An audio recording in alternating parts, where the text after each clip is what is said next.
saya mau mulai dari awal perjalanan pendidikan itu diceritakan oleh Bapak Bupati sendiri.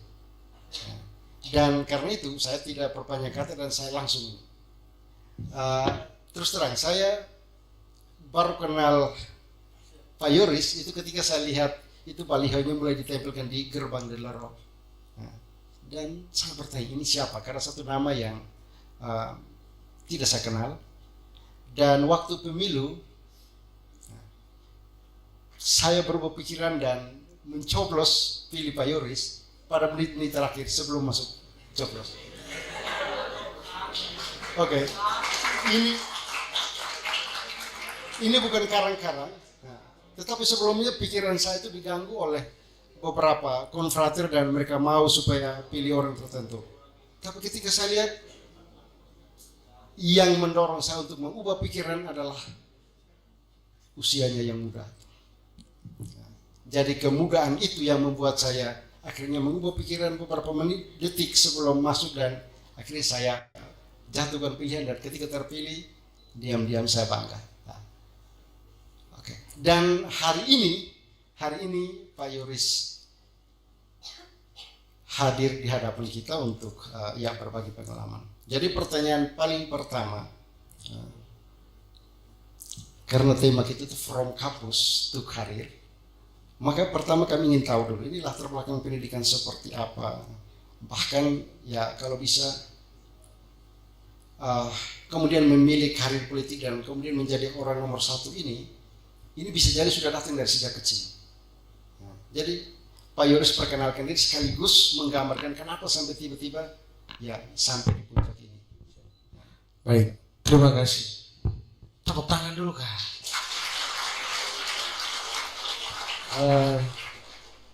Terima kasih Pak Ter. Yang pertama tentu yang saya kasihi Bapak Romo Hans, Wakil Rektor 3, Bapak Pater selaku Kaprodi DKV, kemudian Bapak Ibu dosen semua dan teman-teman adik-adik mahasiswa.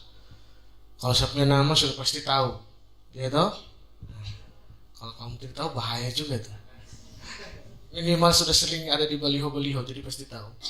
Nama saya Juventus Prima Yoris Kago. Terima kasih Pak Ter. Saya ini mungkin juga satu dari sekian banyak orang termasuk adik-adik saya di sini yang lahir dari keluarga yang sangat sederhana Pak Ter. Dari kampung yang kecil yang juga sebenarnya dari sisi sumber daya manusia belum banyak seperti daerah-daerah lain. Saya itu dulu lahir di rumah sakit Aceh Hilers. Saya lahir di rumah sakit Aceh Hilers. Lalu kemudian rumah saya itu di Nangarasong, Pak. Jadi kami ini adalah anak-anak kasih dari Romo Pede yang selalu setiap hari Minggu ke sana untuk memimpin gereja di sana. Saya rumah di Nangarasong, bapak saya orang Nangarasong, ibu saya orang Nita, mama saya orang Nita, dan mama saya itu seorang guru SD. Sehingga bapak saya petani. Dari kecil saya itu selalu lengket sama ibu saya. Nah, mama saya pertama tuh mengajar di Peruda di Waiblamas. Siapa orang Tanah Air di sini? Ada? Jangan sampai saya ini juga orang Tanah Air. Jadi saya pertama sekolah di sana, Pak Ter. Yang akhirnya saya setiap hari bondingnya itu dengan ibu saya. Karena setiap hari bersama mama saya. Dan saya kategori sekolahnya cepat. Saya sekolah mungkin sekitar 5 tahun. Waktu itu karena saya hidup dengan ibu saya di Peruda, tiap hari daripada saya di rumah saya dibawa ke sekolah. Pertama pakai pakaian biasa, lalu terakhir mereka bilang, ibu punya anak ini bisa juara 1, jadi mending dia pakai baju merah putih saja. Jadi pada saat kenaikan kelas saya naik terus. Nah, saya sekolah di situ, saya pindah ke Tanjung Darat di Talipura, Darat Pandai. Lalu saya terakhir tamat di SD Impres Magelang di Daroroja. Setelah itu saya lanjut SMP-nya, saya SMP Frater. Saya tinggal di asrama Bunda Hati Kudus 3 tahun sampai selesai. Sehingga saya punya teman-teman waktu itu adalah teman-teman dari seminari BSB yang mereka angkatan pertama yang jadi pastor. Seperti Romo Framaget, Romo Agus Beda, Rio Poa. Nah, itu kami satu angkatan. Hanya bedanya mereka di sebelah, kami di sebelah. Dulu sebelum ada SMA Frater, di situ kami punya tempat olahraga juga, itu SMP. Saya 3 tahun asrama Bunda Hati Kudus selesai. Kebetulan setelah kami tamat, ada SMA Frater. Jadi kami angkatan pertama yang masuk SMA Frater. Di sini yang ada Bapak Ibu, ada punya dosen namanya Bastian Lameng itu. Itu saya punya teman dari SMP, teman dari SMA, teman akrab. Setelah itu saya selesai SMA, saya lanjut studi. Saya kuliah di Kupang. Di Kupang saya kuliah di Fakultas Hukum Undana. Jadi karena ini sharing session from campus to career, saya harus sampaikan bahwa saya mengalami perubahan yang sangat luar biasa itu sejak saya tiba di Kupang. Yang dulunya saya seorang anak SMA yang mungkin saja tidak pernah terpikirkan. Kalau dulu orang tanya cita-cita SD itu kan Romo, ya toh? Kalau semua orang di sini tuh Pak Pastor, kalau cita-cita tanya SD itu kelas 3, 4, apalagi mau sambut baru, orang tanya cita-cita jadi apa? Romo. Saking cita-cita jadi Romo ini kadang-kadang yang cewek juga orang tanya, Nona mau jadi apa? Romo juga. Jadi yang menurut saya titik balik dalam hidup saya itu adalah ketika saya mengenal kampus. Karena di Kupang saya mungkin saja ada jium yang bilang lingkungan tuh dia membentuk kesadaran. Jadi di mana lingkungan kita tinggal, kita bergaul, itu membentuk kesadaran, membentuk pola pikir yang akan juga menjadi baik. Nah saya waktu itu ketika saya masuk di Kupang, saya kuliah, saya tinggal hidup di lingkungan yang menurut saya on momernya sedikit. Jadi banyak teman-teman kakak-kakak saya orang Adonara, orang Manggarai, Bejawa, yang kebetulan mereka ini adalah aktivis senior-senior saya. Jadi saya hiduplah di situ bersama mereka. Yang dulu ketika saya SD, SMP, SMA, ya mungkin masih sekitar amburadul. Hidupnya masih sedikit amburadul. Tapi ketika saya kuliah hidup di situ, saya datang, saya lihat tiap malam ini mereka baca buku. Tiap malam ini mereka diskusi. Jadi itu yang saya bilang, lingkungannya dia membentuk. Akhirnya mereka panggil saya, sini, kau ini baca buku. Kami pergi kemana kau ikut. Jadi saya itu jadi aspirinnya mereka. Kemana mereka pergi saya ikut.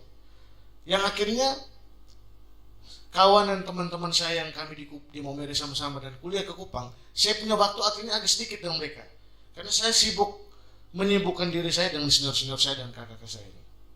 Saya aktif di organisasi, dari yang paling kecil sampai yang paling besar. Saya aktif di kampus, saya pernah jadi ketua BEM kampus Romo, Fakultas Hukum Undana, dan itu sejarah Romo. Orang Flores, bahkan mungkin orang Katolik, karena di Undana itu pertarungan agama. Di kampusnya, di mahasiswanya. Dan saya koalisinya sama teman-teman Muslim, jadi orang Flores sama-sama. Kebetulan saya menang dan itu sejarah. Sebelum itu belum pernah ada yang menang. Saya menang 1 suara. Puji Tuhan, saya jadi ketua BEM, belajar, berorganisasi, berjuang di situ. Lalu saya aktif di PMKRI juga. Di PMKRI kemudian saya terpilih juga jadi ketua PMKRI. Saya tamat di Fakultas Hukum Undana. Setelah selesai, saya pernah bekerja bersama dengan Om El Citli, yang di IRGSC. Jadi ini mungkin beberapa hal yang saya omong dalam bentuk cerita, tapi karena ini kita sharing, paling tidak adik-adik saya bisa tahu bahwa segala sesuatu itu tidak pernah mudah. Ada prosesnya yang harus kita jalani. Dan saya kalau menceritakan proses hidup saya itu luar biasa. Saya tinggal di kos yang 60.000. Yang mungkin ketika om saya waktu itu ke Kupang ada kegiatan, dia lihat kos saya, dia bilang, kau ini orang kampung datang ke sini tinggal lagi di kampung. Kau tempat tidur di Maumere di kau punya kos di rumah lebih baik lagi dari kau punya kos. Tapi saya merasa waktu itu tidak ada beban, maksudnya sekarang baru saya kemudian mengerti bahwa memang proses itu hidup dia membentuk dari hal-hal yang tidak pernah kita sadari, dan saya menikmati proses waktu itu. Saya studi selesai, saya kerja di IRGSC bersama Om Elcit. Saya mungkin baru 6 bulan di IRGSC, yang waktu itu saya ditugaskan untuk fokus advokasi berkaitan dengan human trafficking. Karena waktu saya menjadi ketua PMKRI, saya termasuk ketua yang sangat aktif untuk selalu bikin diskusi, bikin kajian-kajian, dan fokus waktu itu kami adalah human trafficking, tindak pidana perdagangan orang. Sehingga saya ini termasuk orang yang sedikit tahu tentang metode kerja TPPO. Bahkan saya pernah menyelamatkan 2 orang yang kemudian dikirim dari Malaysia itu di bandara El Tari Kupang dulu. Jadi ini mungkin sharing saja bahwa waktu itu saya jadi aktivis betul, tetapi tidak hanya sekedar teriak-teriak, tetapi banyak sekali hal-hal positif, hal-hal baik. Saya terlibat dalam kajian-kajian dalam kelompok-kelompok advokasi yang mengurus perdagangan orang. Setelah selesai itu, saya dipanggil ke Jakarta untuk menjadi pengurus pusat PMKRI. Pater, kalau Pater belum potong saya omong terus. Oke. Ya toh, kalau Pater potong saya takut juga tuan rumah ini. Saya lanjut ke Jakarta, sampai di sana saya masuk di pengurus pusat PMKRI. Saya berproses di pengurus pusat PMKRI. Saya kemudian terpilih jadi ketua PMKRI. Saya melanjutkan studi saya di Hukum Trisakti, Fakultas Hukum Trisakti. Waktu itu sudah sampai ujian proposal saya. Sudah mau tesis, kena COVID. Kena COVID semuanya buyar. Jadi sekarang saya lagi sedang membereskan lagi supaya menyelesaikan tanggung jawab saya. Karena itu tanggung jawab moral saya kepada ibu saya. Jadi mama saya sudah meninggal. Waktu saya ke Jakarta saya jadi ketua, dia hanya bilang, saya tidak terlalu bangga kau jadi ketua dan lain-lain. Saya bangga kalau kau sampai nanti punya gelar yang lebih baik. Jadi yang saya mau sampaikan ke adik-adik semua bahwa itulah kenapa saya mau menyelesaikan studi saya dan saya berniat untuk terus melanjutkan kuliah saya, karena waktu itu beberapa hal yang membuat saya tidak melanjutkan studi, tetapi itu kesalahan yang pernah saya lakukan. Saya mau ke depan untuk saya fokus dan selesaikan ke depan. Tetapi kalau pelatihan informal, pelatihan non formal, ikut seminar, ikut diskusi, saya tuh pernah sampai ikut pelatihan tuh sampai di luar negeri. Meskipun bahasa Inggris saya tidak terlalu bagus-bagus seperti Pater. Tetapi saya tuh pernah ikut pelatihan tuh sampai di Rusia. Saya pernah sampai di Rusia, di Petersburg, di Kazan, sama di Moskow. Lalu next setelah selesai dari situ saya pernah juga dulu ada pelatihan tentang ekologi, itu sampai di Paris. Pesannya adalah tidak ada yang tidak mungkin. Ya, siap. Pertanyaan berikutnya adalah kenapa bisa sampai di sana, tapi nanti sebelum itu saya highlight dulu beberapa poin. Para mahasiswa, ini kamu lihat dari cerita singkat ini, kata kunci adalah ekosistemmu yang membantu kalian mencapai masa depanmu. Jadi kamu tinggal dalam ekosistem seperti apa? Ini Pak Yoris ini dia lengket dengan ekosistem akademik. Masih kecil-kecil terpaksa lari ikut mama ke sekolah, lama-lama orang pakai dia seragam. Lalu di SMP SMA tidak terlalu kelihatan, tapi dia pilih sekolah yang juga ekosistem itu kita bisa bayangkan. SMP Frater, SMA Frater ya. Lalu kemudian di Kupang, dan teman bergaul dia adalah para aktivis yang suka diskusi, sering membaca. Bukan duduk sendiri galau main TikTok. Ini ekosistem. Oke. Dan kemudian dia bekerja dengan Pak El Cikli, itu satu aktivis dan peneliti hebat di NTT. Dan dia mulai belajar dan mulai masuk ke dalam kegiatan-kegiatan kemanusiaan. Itu bantu terlibat dalam menangani masalah human trafficking. Dan kemudian ya studinya dilanjutkan, tapi oke, ini pengalaman juga gagal, tapi tidak putus asa mau bangkit. Bahkan dalam keadaan gagal dia masih baca peluang lain dan akhirnya bisa masuk di politik dan kemudian menjadi bupati. Jadi ini sebenarnya satu perjalanan yang menarik. Jangan pernah putus asa kalau ada kegagalan. Nah, lalu yang berikut ini cerita sudah mulai sampai Rusia, Kazakhstan dan lain sebagainya itu. Pertanyaan selanjutnya, itu kenapa sampai harus ikut kegiatan di luar itu? Nah. Terima kasih Pak Ter. Jadi saya itu bersyukur Pak Ter. Tadi penegasan Pak Ter soal ekosistem itu menurut saya penting. Jadi pilihan teman-teman adik-adik saya untuk ada di komunitas ITFK ini, ada di ekosistem ini menurut saya sudah benar. Tepuk tangan dulu Kak. Kalau saya omong yang tadi itu kamu potong bikin video jadi TikTok, nah itu yang bagus. Jadi saya merasakan itu Pak Ter. Saya waktu kesini Pak Ter, saya itu kadang duduk tuh saya banyak refleksi Pak Ter. Karena saya orang yang mungkin di luar saya menanggapi Pak Ter omong, saya orang yang jarang menangis Pak Ter. Susah nangis saya.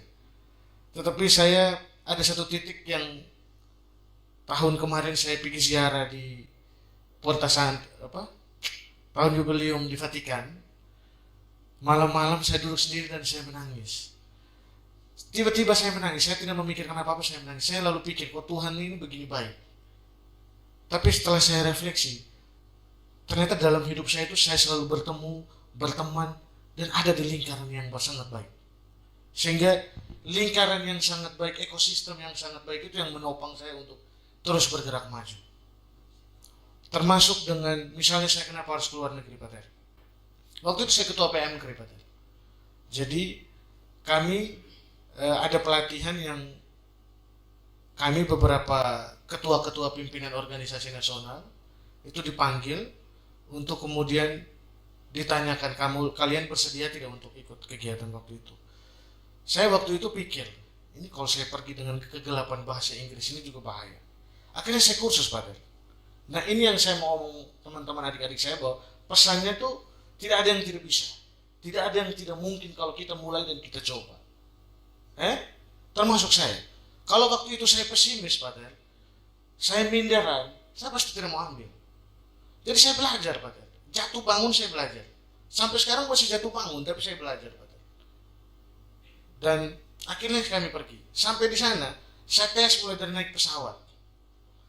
Ternyata dari naik pesawat, kami sekitar 8-9 orang jalan ini saya mau ukur kira-kira pemahaman saya atau kemampuan saya dengan mereka ini siapa lebih unggul. Karena ini yang mau saya sampaikan, bahwa ada kadang-kadang di Indonesia ini, kita orang NTT, orang Timur tuh punya rasa minder yang tinggi. Dan itu saya selalu larang, saya selalu keras, saya selalu sampaikan, itu yang bikin kita kalah. Kita makan nasi yang sama, kita minum air yang sama, tidak ada yang beda. Hari ini kita bicara akses, semua sudah sangat terbuka. Jadi tidak boleh minder, tidak boleh kalah. Karena itu yang banyak kita temukan Pak Ter. Kita punya kulit hitam aja kita udah minder. Itu kelemahan kita Pak Ter. Sehingga kalau sudah minder, tidak percaya diri, apa yang ada di isi kepala tuh buyar semua Pak Ter. Dan itu yang sering saya temui. Banyak teman-teman saya punya kemampuan yang sangat hebat, luar biasa. Tapi ada di lingkungan begitu, langsung minder, keder jatuh. Saya bilang, ini kok kalah karena mental. Jadi kami naik pesawat, saya uji coba duduk kan, pada saat pramugari lewat tanya, semua jawab sengaja main HP. Saya bawa, berarti berat juga ini. Jadi saya kesana ikut pelatihan, memang ada translate bahasa Indonesianya, tetapi saya turun pesawat kami turun waktu itu pertama di Saint Petersburg. Saya turun itu air mata saya jatuh adik-adik. Saya pikir begini, ini dari Nangarasong kampung ini sampai di sini. Ini pergi sampai di Jakarta, sudah masih mimpi. Betul tidak? Betul tidak, Adik?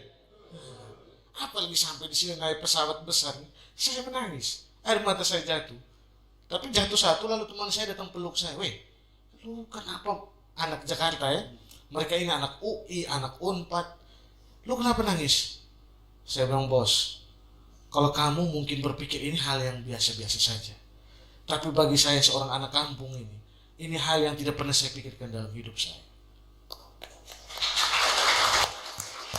Jadi apa ya? Itu mungkin Pak, itu hal yang saya temukan, lalu kemudian saya ikut pelatihan next dan lain sebagainya. Ini yang mungkin saya lanjut Pak Ter, sebelum saya masuk dalam lingkungan kerja saya. Itu waktu saya masih tidak aktivis Pak Ter. Tapi kemudian setelah itu saya masuk dalam lingkungan kerja saya. Setelah saya jadi ketua PMKRI, yang saya bilang tadi, ketika kita ada di ekosistem yang benar, Pak Ter sampaikan tadi, ada di lingkungan yang baik, ada di pertemanan relasi yang baik, itu sangat membantu kita. Saya selalu sampaikan di beberapa kesempatan Pak Ter, pertarungan abad ini itu ada dua Pak Ter. Dua hal yang harus dimiliki oleh kita. Yang pertama itu adalah skill, dan yang kedua adalah networking. Kita tidak punya skill, tapi punya networking, tidak jadi apa-apa. Kita punya networking, tidak punya skill, juga tidak apa-apa.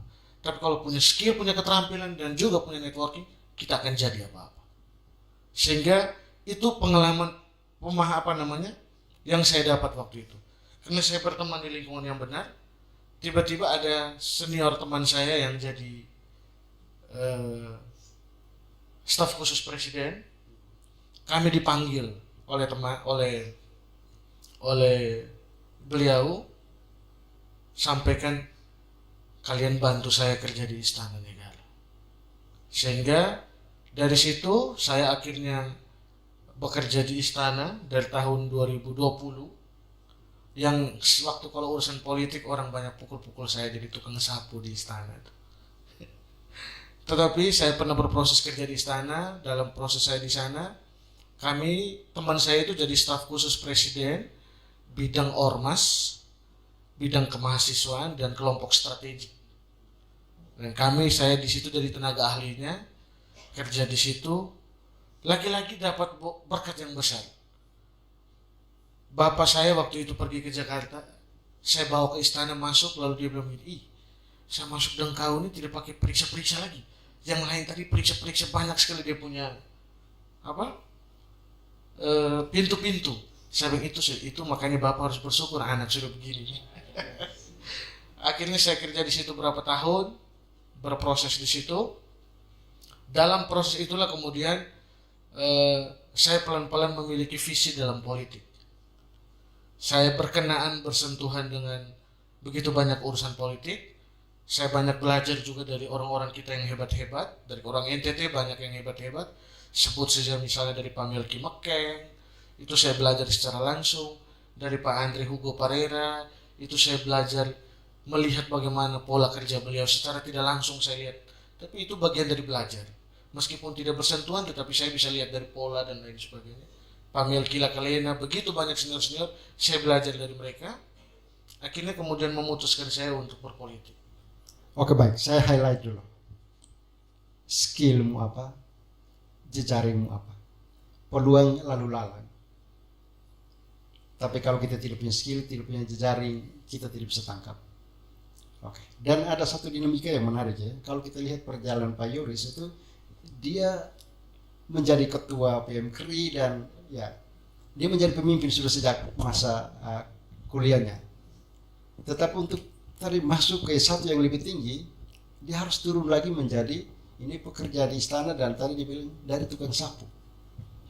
Ini kamu lihat dinamikanya, itu ada naik. Bukan Pak Der, sorry, ini bahaya.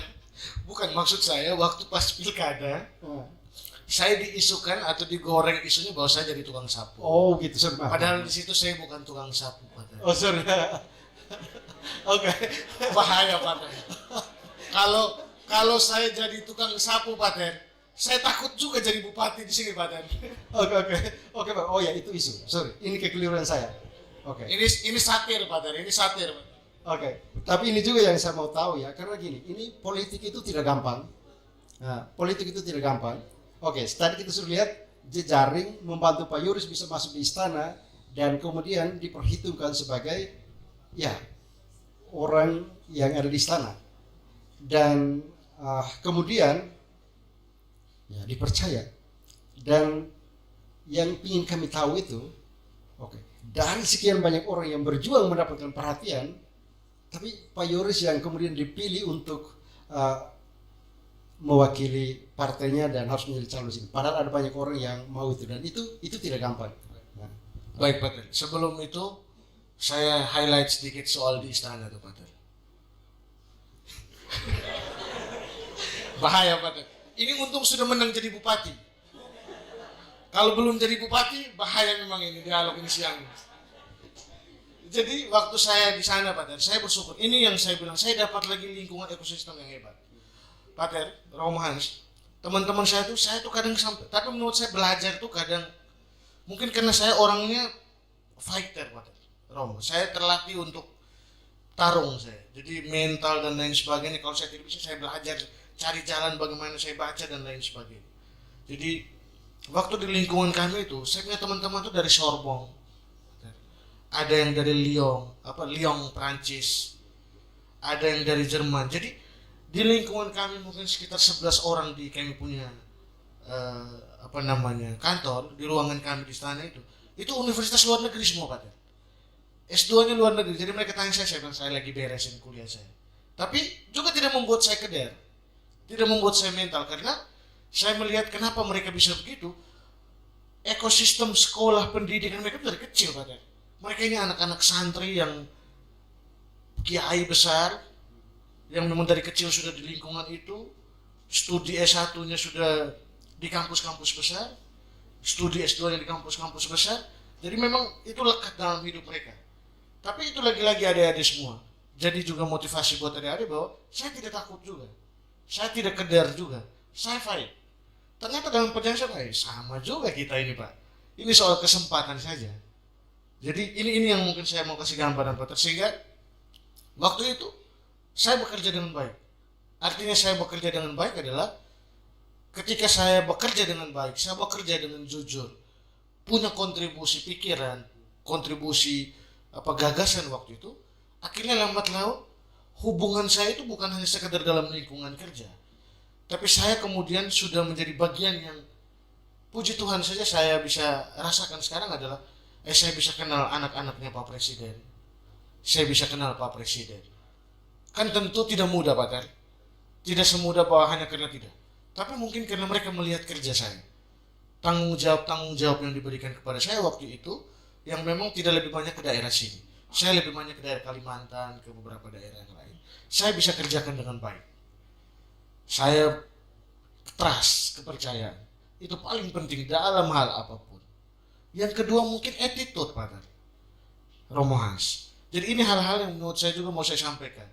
Kalau kita lihat dari literatur sekarang itu kan orang bicara milenial itu mereka punya rasa ingin tahu yang tinggi, mereka punya kecepatan untuk menangkap pengetahuan yang mungkin lebih dari generasi-generasi sebelumnya.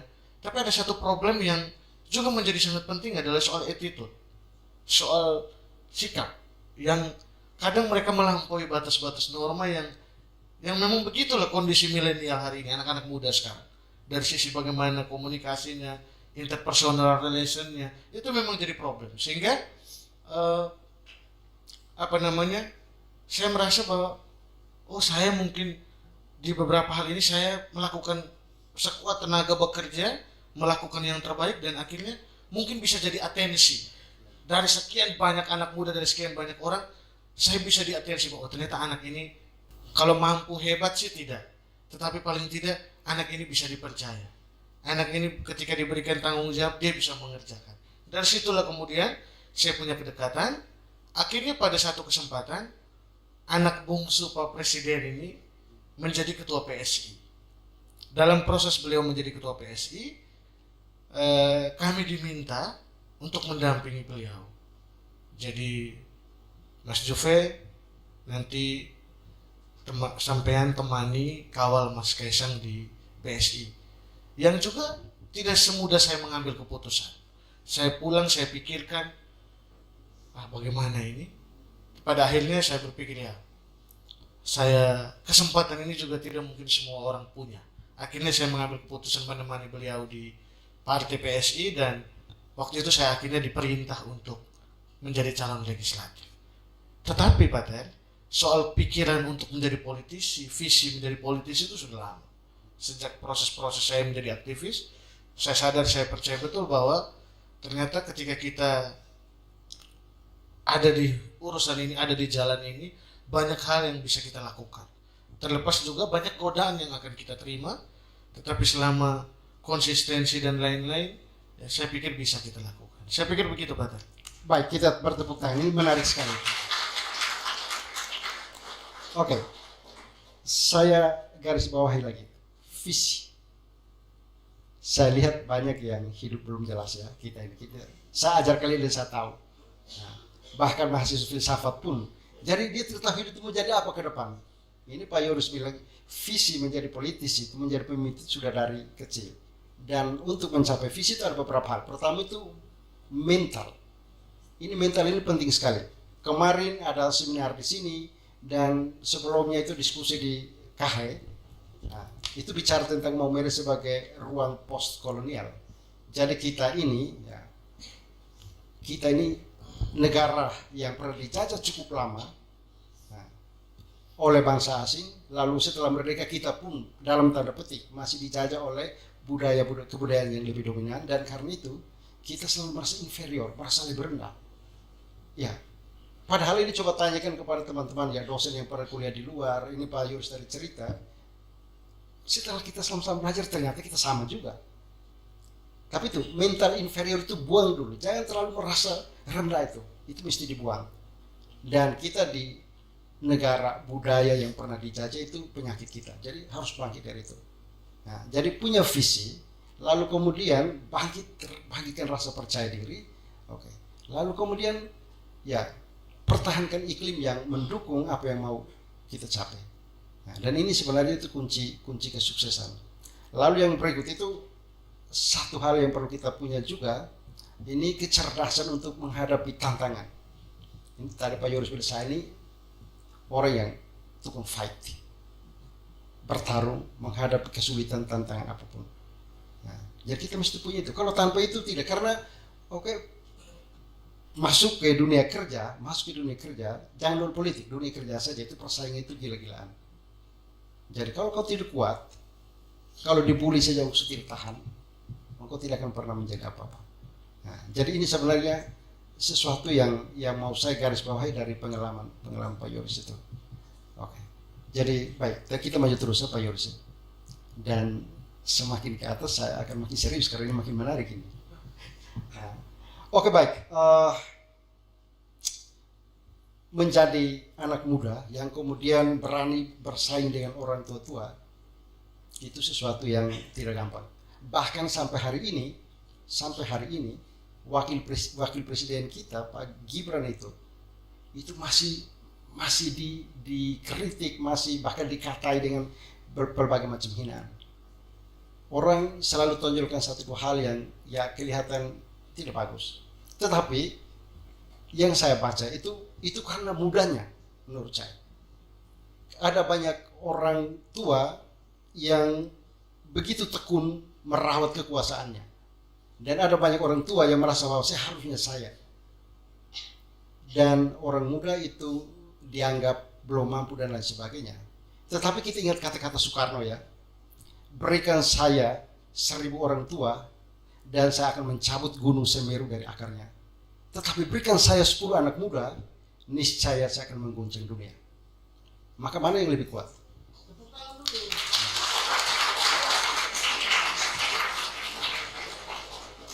Pendiri bangsa ini dia mengharapkan partisipasi kaum muda, bukan orang tua. Dan saya merasa sudah tua, dan terus terang setelah umur saya di atas 40, ketika berpikir ke depan saya hanya berpikir begini, semoga saya masih bisa pakai sisa waktu saya ini untuk menghasilkan 1-2 karya supaya kalau saya mati saya tinggalkan. Ya, padahal dulu kalau saya masih muda saya sudah mulai, pasti saya sudah punya banyak karya. Tapi itu tadi, menunggu, pikir nanti setelah tua baru bisa, itu terlambat. Kaum muda itu sebenarnya potensi yang besar sekali dan sebenarnya sudah bisa buat sesuatu. Nah, Oke, dan ini semangat ini saya sangka menginspirasi Pak Yoris juga sampai berani untuk tampil ini. Oke, sekarang Pak Yoris sudah menjadi bupati dan mereka-mereka ini adalah SDM Kabupaten Sika, kaum muda yang potensial. Pak Yoris menjadikan mau apakan mereka ini dalam kepemimpinan Pak Yoris di Kabupaten Sika. Baik. Terima kasih Pak Ter. Ini pertanyaan yang menarik karena juga saya selalu sampaikan di beberapa kesempatan Pak Ter, rubah daerah ini rubah sumber daya manusianya, sehingga mungkin dari hulu yang harus kita pikirkan berkaitan dengan peningkatan sumber daya manusia kita. Saya tidak melihat dari sisi infrastruktur. Kalau infrastruktur ini ruangan yang kayak begini sudah paling lebih bagus dari kampus-kampus lain. Tetapi yang paling penting adalah bagaimana kesadaran yang harus kita bangun kepada masyarakat. Bahwa penting sekali untuk sekolah. Itu dulu yang paling penting. Kenapa kemudian saya di selalu kesempatan di mana-mana saya bilang, saya bisa begini karena saya sekolah. Saya tidak pernah bilang bahwa saya begini karena saya berteman dengan ini, saya bergaul, atau mungkin punya uang, tidak. Tapi saya selalu sampaikan di awal kalimat saya, sejak saya kampanye, bahwa saya begini karena saya sekolah. Itu kalimat yang sepotong, tapi menurut saya syarat makna. Dan saya percaya. Kita tepuk tangan dulu mari. Ini kalian sudah sekolah ini. Dan saya percaya bahwa teman-teman kita semua ada di sini karena kita sekolah. Tidak ada yang tidak mungkin. Nah dari sisi itulah kenapa kemudian saya berpikir bahwa dengan kondisi kita seperti ini, pemerintah daerah harus bisa mengambil peran besar.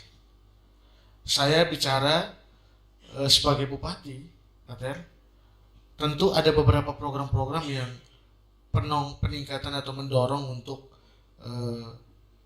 anak-anak kaum miskin ekstrim untuk bisa mendapatkan kesempatan untuk sekolah dan menjadi seorang sarjana. Tetapi lebih dari itu, ada banyak aspek yang saya pikirkan. Beasiswa itu pasti. Saya selalu bilang, beasiswa itu siapapun jadi bupati ini pasti kasih beasiswa, Pak. Tetapi kita lihat kondisi kita dengan sekarang, misalnya IPM kita ini kan 69 sekian, Pak. Kita lebih kecil dari ND, tapi kita lebih besar dari provinsi. Berarti kalau di IPM itu indikator salah satunya kan soal rata-rata lulus sekolah, Pak. Nah, rata-rata lulus sekolah kita itu masih kecil. Itu berarti apa? Menunjukkan bahwa banyak anak masih putus sekolah, Pak. Ada banyak intervensi nih yang dilakukan. Yang pertama ada program pemerintah pusat yang namanya sekolah rakyat. Nanti akan ada sekolah gratis yang dibangun dari SD, SMP, SMA, sistem asrama. Dan Sika termasuk 4 kabupaten di provinsi ini yang gerak cepat menyiapkan semua persyaratan yang dibutuhkan. Jadi saya selalu punya komitmen kalau informasi apapun, program apapun tuh eksekusinya harus cepat, jangan lambat. Nah ini mungkin saya perlu penyesuaian, Pak. 1-2 bulan ini saya perlu penyesuaian karena harus dengan situasi baru dan lain sebagainya. Sementara kita terbiasa untuk gerak cepat. Lalu yang berikut adalah ada beberapa langkah, kalau saya ngomong semua nanti banyak, ada beberapa langkah yang saya sudah lakukan. Misalnya begini, Pak. Saya besok ke Jakarta, saya bertemu dengan Unhan, Pak. Universitas Pertahanan. Saya lagi bangun kerjasama untuk MOU, karena itu sekolahnya, kuliahnya gratis. Setiap tahun kita bisa dapat kuota. Jadi besok jam 1:30 saya diterima pihak kampusnya di Sentul untuk bicara dengan pihak kampus untuk bicara itu. Sementara ini kami diminta kuota untuk S2-nya. Jadi saya minta kalau memang di sini Rita Ledlero ini, kalau ada 2 orang yang bisa direkomendasikan ke saya, Pater Wakil Rektor, 2 orang yang bisa direkomendasikan ke saya untuk untuk ikut dalam S2 Unhan.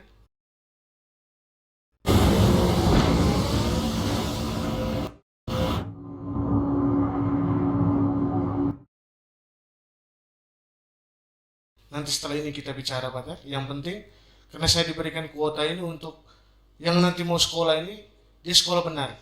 Karena ini test case. Jangan sampai baru 1 semester hilang. Jangan sampai 2 semester hilang. Lalu yang berikut, saya juga nanti akan ke sana ini akan ketemu dengan pihak Google. Itu berkaitan dengan pola pendidikan yang mulai menggunakan fitur-fitur atau aplikasi digital. Dan Google mau support itu untuk 1-2 sekolah di Kabupaten Sika. Sehingga saya ke sana mau ketemu mereka. Dan yang ketiga, jadi saya pergi kali ini semua pendidikan, Pak. Yang ketiga, saya mau ketemu dengan Binawan. Kalau Binawan kemarin sudah mulai jalan komunikasi dengan Kristore, Unipa, tetapi kali ini kita mau tes ya, karena saya membantu membuatkan skema untuk kita mulai dari anak-anak SMP. Bahwa lapangan pekerjaan itu selain di Kabupaten Sika, kita punya angka pengangguran di sini tuh 4.000-an sekian, 4,2 ribu, angkatan muda kita yang nganggur. Jadi sementara pilihan kerja kita di sini tentu terbatas. Kenapa terbatas, Pak? Kalau saya membahasnya sistemik, Pak, karena daerah itu, Pak, kalau sektor swastanya belum didorong maju, itu susah, Pak. Daerah yang maju adalah daerah yang ketika swastanya hidup. Kalau sekarang kita tidak bisa apa-apa, Pak. Kita punya lapangan pekerjaan masih sangat kurang karena memang sektor swasta kita belum bertumbuh baik di sini. Tetapi lebih dari itu, Pak. Kalau saya dulu waktu masih di istana, kami bikin satu gerakan namanya Gerakan Kembali ke Kampung. Ada potensi-potensi lain yang bisa digerakkan juga kalau kita mau untuk mengangkat apa yang ada di daerah ini. Yang berikut adalah soal DKV ini. Saya adalah orang yang lama teman dengan Bastian, sering makan di Bastian Perumah. Pak dosen, kamu punya dosen Bastian lama ini. Tepuk tangan dong. Saya orang yang itu tadi, Pak. Saya meskipun sudah di Jakarta, pulang sama makan di dia rumah. Jadi pertemanan kami itu sampai kapanpun. Ini karena di sini dia hargai saya, Pak. Sudah sampai bupati begini dia WA saya pakai derong lagi. Tetapi saya orang yang bersyukur seperti dia, Pak. Saya sering kalau duduk pulang kami nongkrong di rumahnya, istrinya nih masaknya enak. Kami kalau makan saya selalu bilang, Bas, kau ngajar, Bas. Kau ngajar. Karena saya tahu beliau, Pak. Ilmu praktikumnya itu hebat, Pak. Karya-karyanya dia ini juga sangat luar biasa. Yang menurut saya kebutuhan hari ini, Pak, itu tuh ada di kebutuhan visual, Pak. Dan DKV jangan salah. Kalau bahasa saya, orang yang menguasai teknologi, orang yang mulai menyentuh dengan digitalisasi, dia pemilik masa depan.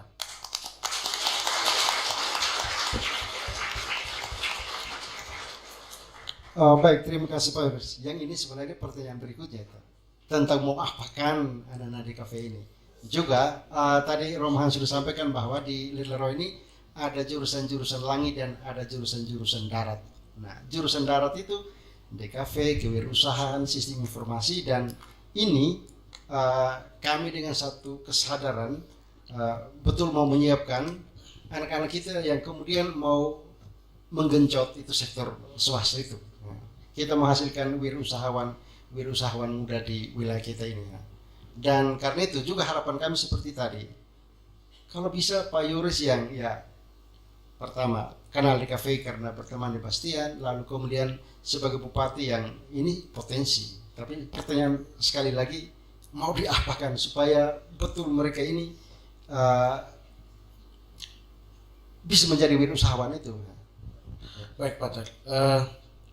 Sebenarnya kalau bicara tentang wirausahawan, salah satu program kami itu adalah soal menumbuh kembangkan potensi wirausahawan yang ada di Kabupaten Sika.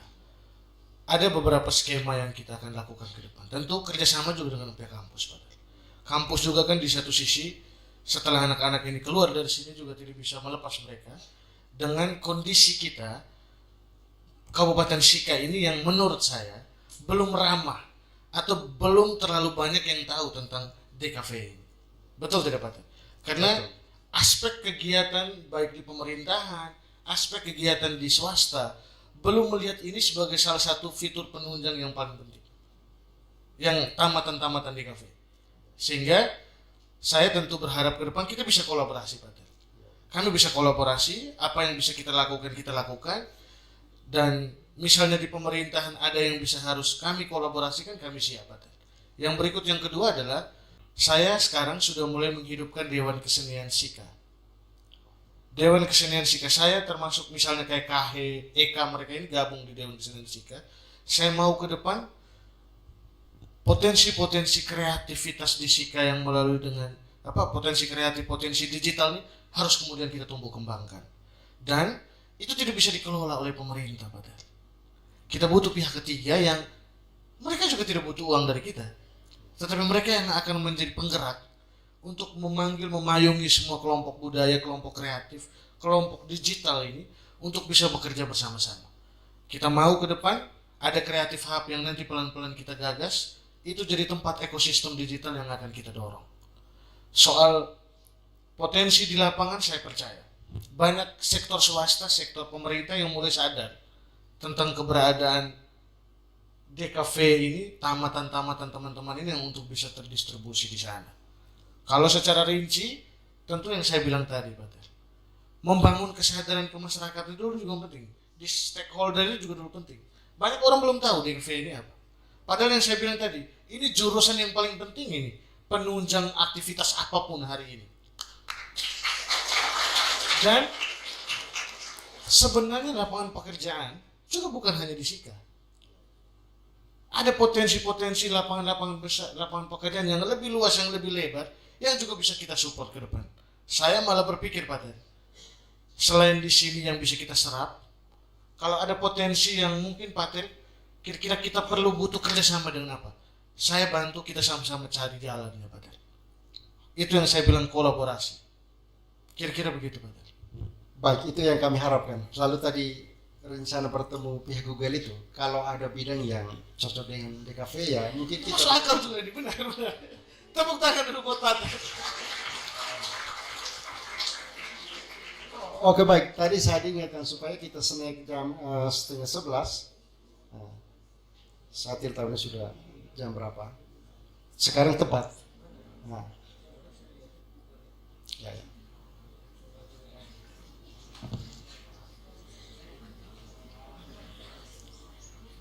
Jadi ada dua program yang saya diajak ngobrol. Yang pertama itu ada nanti saya diminta dinner, makan malam tuh kami bahas tentang kota kreatif UNESCO. Itu mungkin program yang dari Google dan UNESCO. Yang kedua itu yang soal itu. Setuju, Pak? Ini karena mepet. Kalau tidak mepet saya ajak salah satu dosen jalan sama saya. Wah, itu kami senang sekali tuh. Benar, Pak? Siap. Oke. Karena menurut saya begini penting, Pak. Ya, ya. Bastian, kita udah jalan. Ya. Kalau Tidak, Pak Pak. Presiden Kalau setuju, kami izinkan. saya begini, Pak. Saya orangnya eksekusi, tidak bisa lama. Ya. Jadi kalau begini, Bas pasti cek tiket, Bas. Besok ada tiket dari sini, kita jalan, ikut saya. Asik. Selebihnya tanggung jawab saya. Kan Sabtu manja tidur dan saya itu bisa. Oke, ya. Jadi coba cek Traveloka besok pagi ada tiket ya. Masih kosong. Kalau masih kosong ikut. Biar menurut saya penting, Pak. Ya, ya. Biar bisa ikut dengan saya bicara dengan Google itu seperti apa ke depan. Ya, ya. Bas, semoga Ibu izinkan ya. Pasti izin, kalau jalan dan saya izin. Oh ya, terima kasih kalau begitu. Oke. Nah. Oke, terima kasih Pak Yoris. Tadi saya diingatkan supaya kita snack jam 9:30, tapi saya lihat kita masih semangat ini. Sebelum kita minum, saya lihat Pak Tony Romahans sudah agak tidak nyaman. Mereka pasti mau bertanya. Jadi, oke. Dan teman dosen mahasiswa, ya sebelum kita minum, silakan saya beri kesempatan yang mau ajukan satu pertanyaan sebelum kita minum. Nah, Romahans.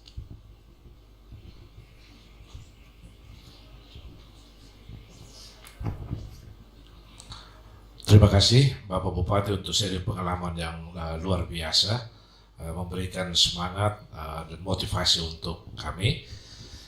Saya tertarik dengan apa yang Pak Bupati bicarakan tentang saya bisa jadi begini karena saya sekolah. Betapa pentingnya kata sekolah itu. Saya beberapa waktu ini membimbing juga mahasiswa pasca sarjana berbicara tentang pendidikan di Kabupaten Sika yang dari sejarahnya pendidikan di Kabupaten Sika tidak terlepas dari peran gereja. Dan itu kontrak yang dibangun bersama dengan Belanda, yang dibuat oleh Belanda tentang Diremis, bahwa meskipun dominan itu adalah Protestan, tapi daerah misi ini sekolahnya tetap di bawah pengaruh Katolik. Kita sama-sama tahu sejarah itu ya. Berita dari penelitian mahasiswa itu bahwa peran sekolah Katolik di Kabupaten Sika ini sepertinya kurang kuat seperti dahulu. Kecenderungan untuk menegrikan sekolah Katolik karena memang ketidakmampuan sumber daya baik manusia maupun modal, sehingga itu yang menjadi berita dan cerita tentang pendidikan di Kabupaten Sika ini. Kira-kira dari kebijakan politik terkait dengan hal ini, apa pandangan Bapak Bupati tentang sekolah Katolik di Kabupaten Sika? Terima kasih. Terima kasih Pak Ter. Tepuk tangan dulu buat Pak Ter. Baik Pak Ter. Memang kondisi saya juga sadari betul berkaitan dengan histori pendidikan kita di Sika, bahkan di Flores, di NTT, yang memang sekolah swasta, khususnya sekolah di bawah pengaruh misi, itu sangat besar sekali dan membentuk kami sampai sekarang. Nah, berkaitan dengan itu Pak Ter, ada beberapa masalah, misalnya kita bicara soal Senpukat Pak Ter. Ini kita omong praktis saja, yang memang ini perlu perhatian lebih.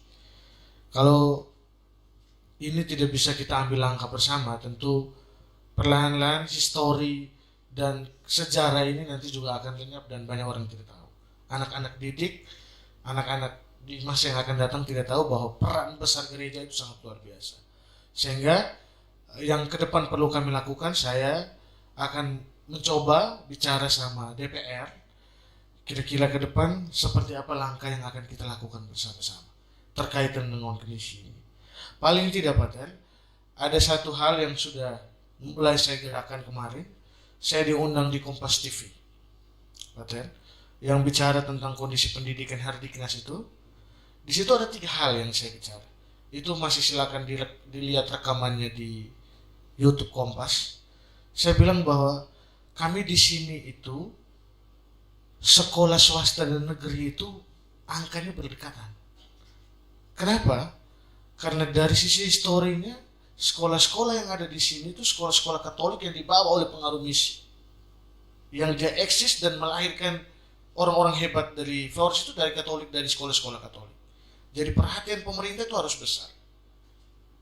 Saya bicara dari aspek gurunya kemarin. Yang pertama soal P3K. Guru-guru yang di sekolah swasta tidak bisa mengikuti tes P3K. Jadi saya kemarin ngomong, saya berharap ke depan ada semacam kebijakan yang afirmatif terhadap ini, khususnya di wilayah-wilayah seperti kami. Jadi saya bilang ini bukan hanya di NTT, cek saja di Papua, di wilayah-wilayah timur. Sekolah-sekolah swasta itu karena pengaruh agama Katolik, agama Kristen yang hadir waktu itu dari misi, yang memang sekarang perlahan-lahan, tentu dengan kondisi seperti ini, pemerintah harus punya subsidi. Jadi kalau dia misalnya sekolah swasta, guru swasta, dia ada di kampus SD swasta, katakanlah begitu, dia harus bisa tes P3K dan berharap, saya omong waktu itu, ketika dia tes di P3K dan dia lolos, dia juga dikembalikan di sekolah swasta, jangan lagi di sekolah negeri. Nah, kebijakan-kebijakan afirmatif ini yang kita dorong ke depan.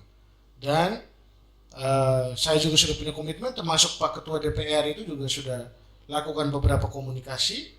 Berharap ke depan kami bisa berkolaborasi bersama sebagai pemerintah daerah untuk bisa memperjuangkan hal-hal ini. Karena itu tadi saya bilang bahwa histori ini yang harus kita jaga, semangat ini yang harus kita jaga. Sehingga eksistensi dari sekolah-sekolah swasta ini juga harus menjadi perhatian buat pemerintah daerah. Saya pikir begitu, Pak Ter. Terima kasih banyak, Pak.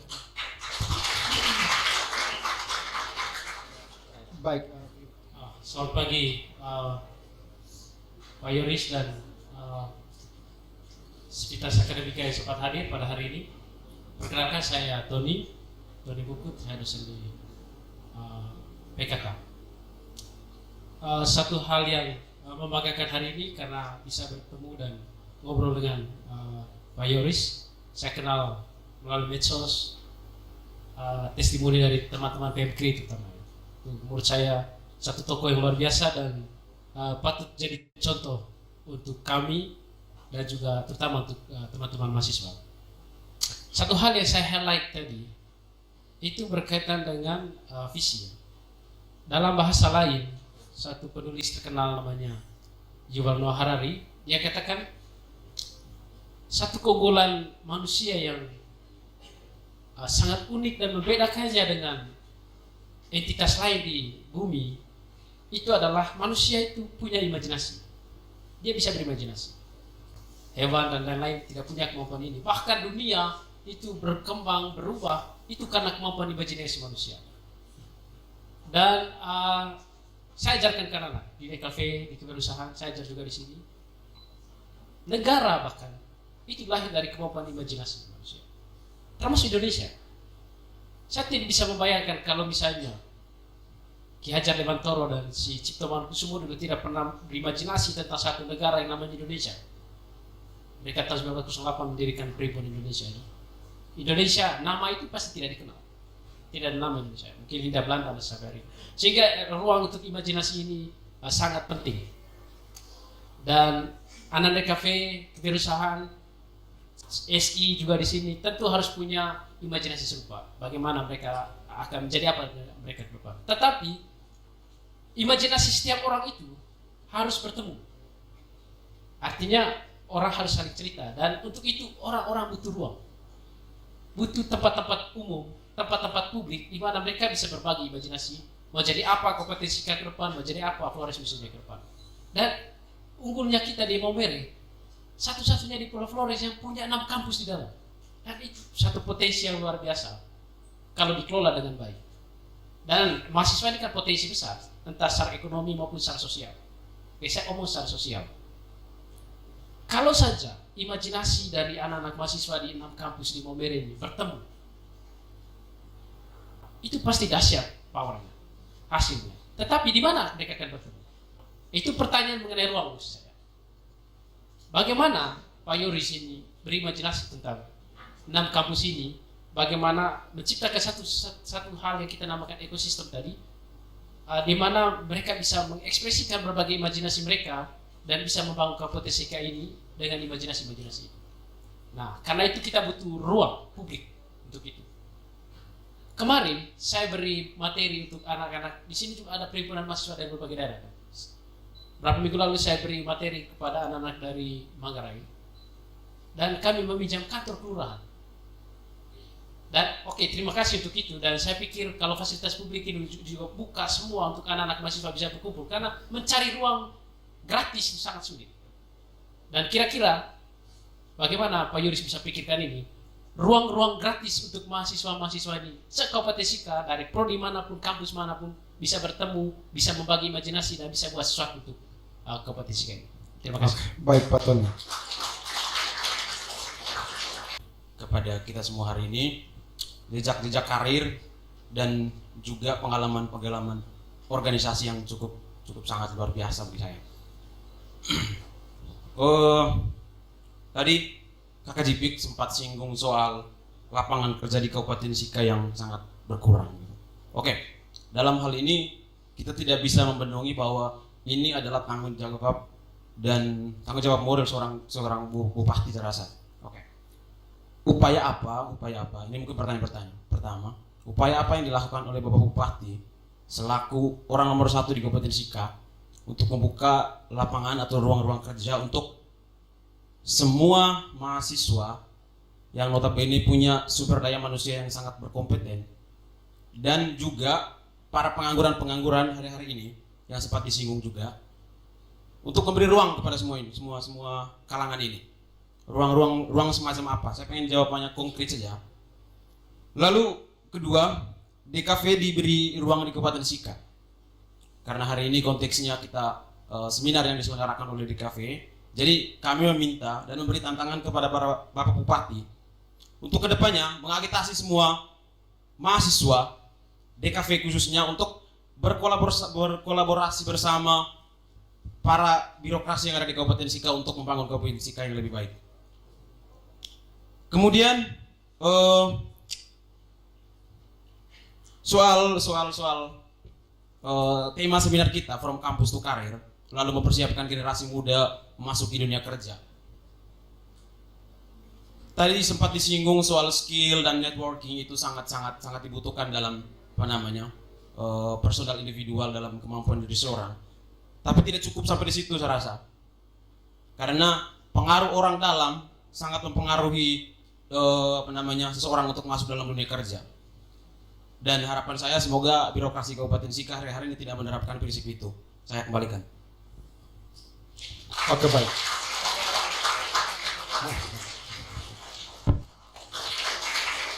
Saya jawab mulai pertanyaan yang paling terakhir. Kalau soal orang dalam itu tidak bisa, karena sekarang itu tidak bisa terima honor lagi. Itu jawabannya sederhana itu. Jadi tidak akan mungkin ada orang dalam lagi, karena sekarang pemerintah daerah itu tidak diperkenankan untuk menerima pegawai honor. Potensi besar orang dalam itu di honor itu. Yang nanti kalau memungkinkan, jangan sampai orang bagi pandai semua jadi pegawai honor. Atau orang Mitaka, orang Tanah Air semua jadi pegawai honor. Tetapi budaya itu memang agak sulit dilepas pisahkan. Kita berharap paling tidak misalnya di birokrasi, tadi karena pertanyaannya birokrasi, di birokrasi sudah tidak akan dimungkinkan lagi. Mungkin itu juga bagian dari strategi pemerintah untuk mendorong ada iklim kompetisi lah, atau menaikkan standar dalam proses penerimaan anggota atau pegawai. Kalau dulu itu kan siapa saja bisa jadi ASN, sekarang tidak mungkin.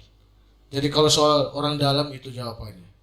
Yang berikut soal DKV, terima kasih, ini masukan yang baik untuk bisa berkolaborasi dengan pemerintah daerah. Paling tidak bukan hanya kita sekedar omong saja. Setelah ini nanti bapak adik-adiknya dosen bahas tuh ikut saya ke Jakarta nanti. Besok berangkat untuk kita ketemu dengan pihak Google, sehingga apa yang bisa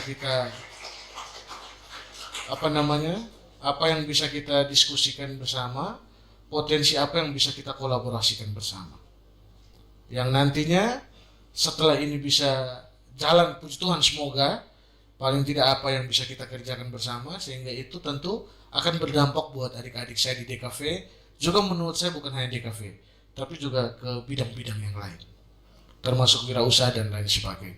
Karena menurut saya itu semuanya itu mata rantai yang tidak bisa dilepas pisahkan. Itu yang soal DKV atau keterlibatan dari pemerintah dalam urusan kerja dan kolaborasi ke depan. Lalu pertanyaan yang pertama tadi soal pengangguran. Nah, soal pengangguran ini memang angka pengangguran kita cukup tinggi. Langkah konkret yang kita lakukan adalah yang saya sampaikan tadi, bahwa sebenarnya ini juga menurut saya peran besar dari kampus Bapak Romo untuk membuka cara berpikir mahasiswa hari ini, bahwa bekerja itu tidak perlu harus masuk honor di kantor. Bekerja itu tidak perlu harus bawakan surat lamaran dan kemana-mana. Tidak. Kuliah wirausaha, keluar dan bangun wirausaha kamu. Belajar untuk keluar dan menjadi seorang wirausahawan. Apa yang harus dilakukan pemerintah? Kita bisa ke depan, memang kami akan berupaya lagi mengkomunikasikan supaya ada kerjasama dengan pihak bank untuk bisa membantu upaya-upaya teman-teman yang dalam rangka peningkatan UMKM atau pembentukan UMKM. Jadi lapangan kerja yang pertama yang kayak gitu yang bisa kita lakukan. Yang kedua adalah, kalau sekarang memang kondisi saya bilang tadi bahwa sektor swasta kita mati. Lapangan kerja itu diciptakan, sektor swastanya masuk, investasi itu masuk.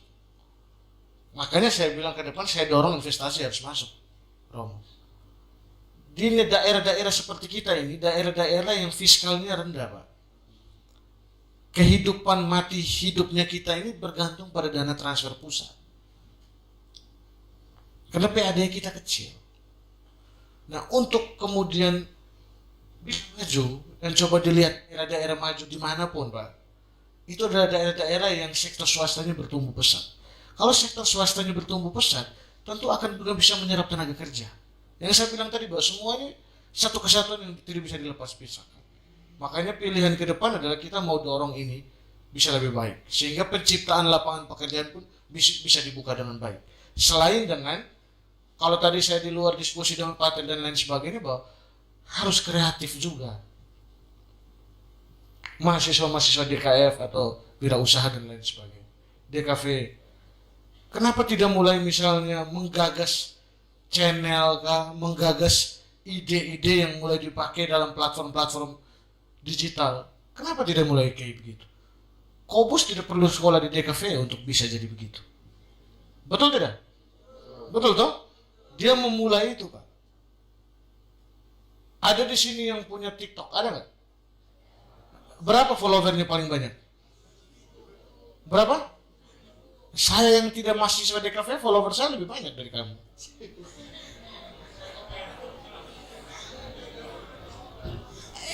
Padahal kan orang bisa follow, orang bisa, ini kan soal apa namanya, inovasi yang bagus saja. Makanya saya bilang tadi, Kobus tidak perlu jadi, Lena tidak perlu jadi mahasiswa DKV, tapi mereka survive di industri itu.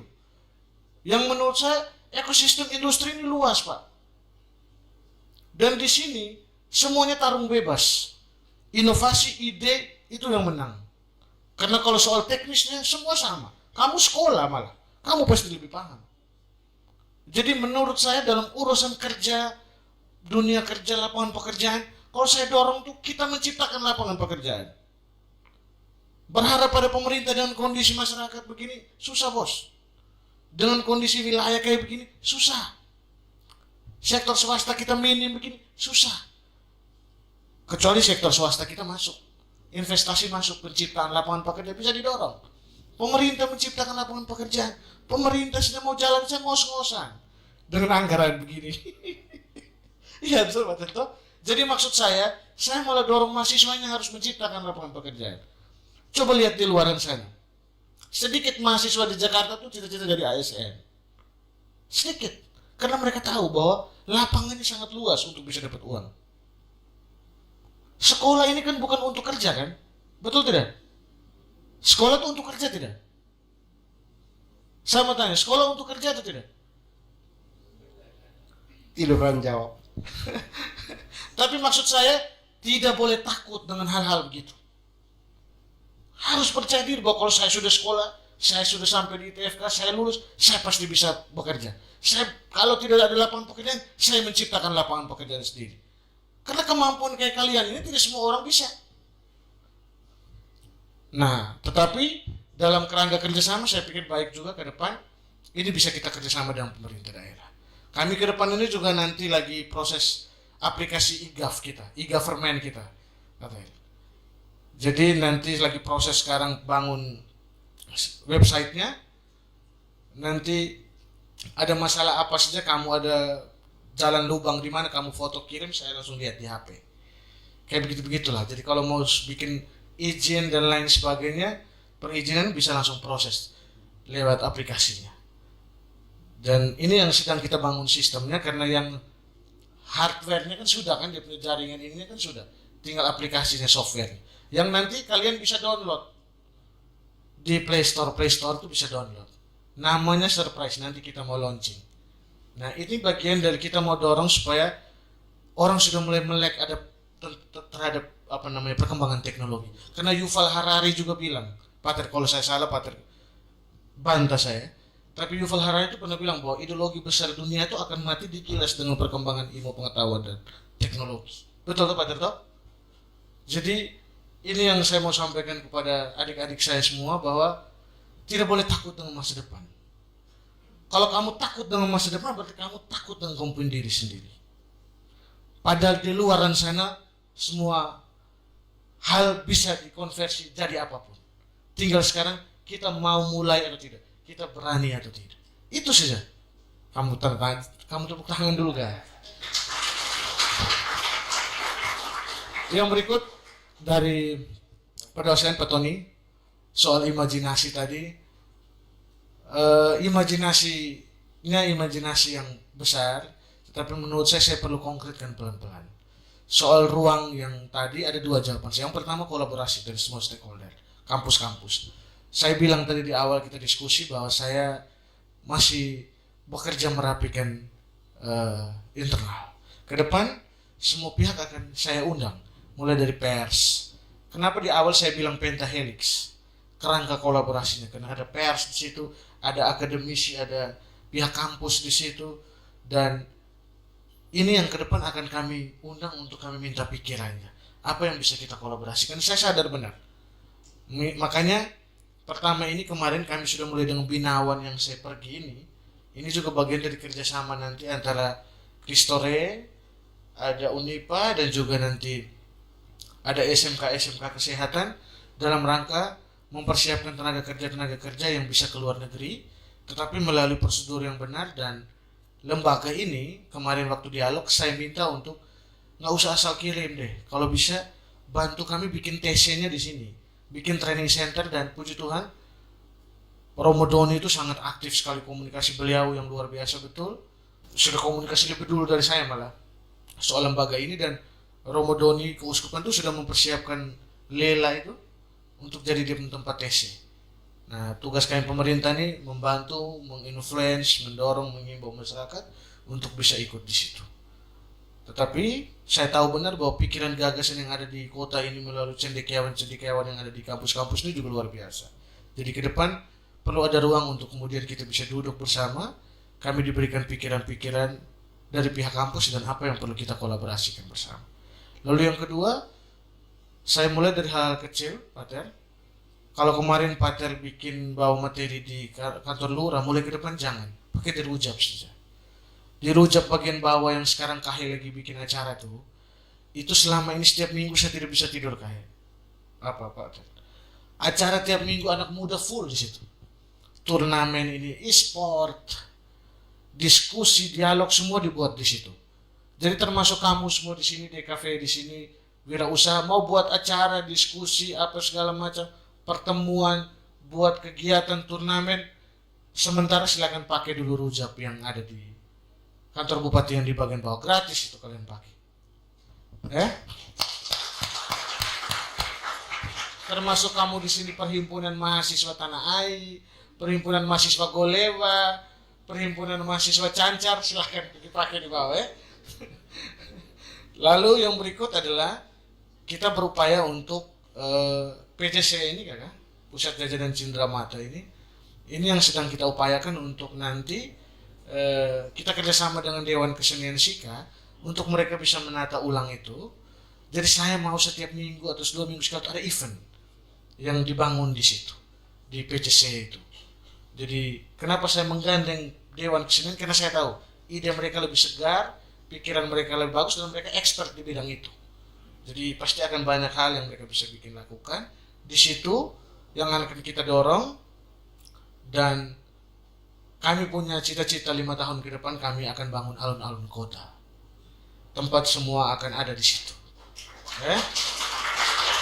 Sejauh ini sudah ada beberapa pihak yang menawarkan diri membantu Pemda untuk menggambar. Jadi nanti saya bilang kamu gambar-gambar saja dulu, nanti kita kalau sudah ada yang jelas kita bikin sayembara. Kalau tidak, kita minta gambar-gambar itu mana yang paling bagus, mana yang paling mantap, mana yang paling pas. Kita bangun alun-alun kota sebagai sentra, orang bisa duduk, orang bisa berpikir, orang bisa berimajinasi, orang bisa berolahraga, orang bisa makan, orang bisa apa saja di alun-alun kota itu. Dan itu menjadi pikiran kami 5 tahun, dan saya yakin sebagai bupati saya akan bangun itu selama 5 tahun jadi bupati.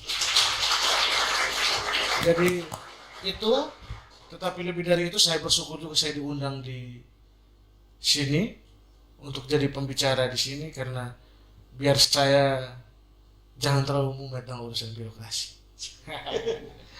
Jadi itu saja, terima kasih banyak Bapak Rektor, Wakil Rektor 3, Bapak Romans, Bapak dosen, semua sivitas akademika dari ITFK,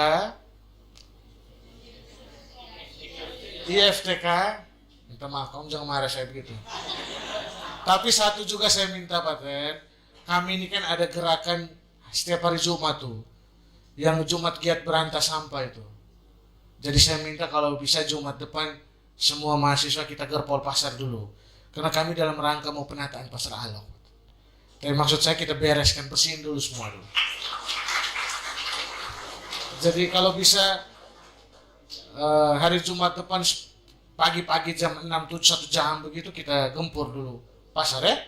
Bisa tidak? Kamu bisa, tapi kami harus izin dulu dari Bapak Rektor. Jadi saya pikir itu, dan juga partisipasi lain mungkin di banyak kesempatan ke depan. Saya juga terbuka untuk diundang selama tidak ada kesibukan, bisa untuk kita bercerita, berbagi. Sekali lagi saya berterima kasih dan saya butuh dukungan dari pihak kampus, adik-adik, bapak ibu dosen semua, bahwa kami tidak bisa bergerak sendiri sebagai pemerintah daerah. Kami butuh banyak pikiran, butuh banyak kolaborasi, dan kami adalah bupati, wakil bupati semua pemerintah daerah yang kali ini berusaha untuk menjadi pribadi atau pemerintah yang terbuka terhadap apa saja, terbuka terhadap pikiran, terbuka terhadap ide, gagasan, inovasi, terbuka juga terhadap kritik dan masukan. Jangan pikir kita anti kritik, Pak. Justru kita ini sangat suka dikritik. Selamat siang, terima kasih Tuhan.